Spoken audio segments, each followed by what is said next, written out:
எம்ஜிஆர் கொலை வழக்குன்னு நீங்கள் சொன்னதெல்லாம் இருக்குல்ல, எம்ஜிஆரை யாரும் கொலை செய்யல. கொலை வழக்குன்னு ஒரு வழக்கே கிடையாது. நான் கீவேர்டு கொடுத்தேன், அதை வச்சு யோசிச்சிச்சு, அவ்வளோதானே.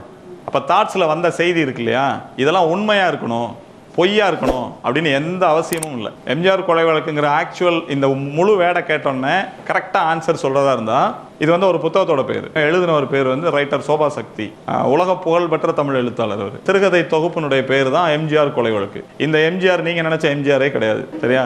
அங்கே இலங்கையில் ஒரு எம்ஜிஆர், அவரை கொண்டுடுறாங்க, அதில் ஒரு கேஸ் நடக்குது, அதை பற்றி ஒரு கதை. இதுதான்.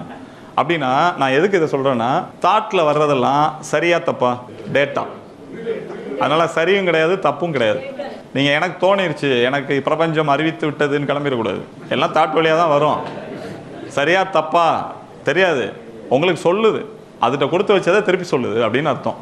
அது ஒரு குழந்தை. அது சம்மந்தமாக என்ன சொன்னீங்கனாலும் அதுகிட்ட என்னென்ன இருக்கோ எல்லாத்தையும் கொண்டு வந்து கொடுத்துக்கிட்டே இருக்கும் திரும்பி திரும்பி. அது ஒரு கூகுள் சர்ச் என்ஜின்.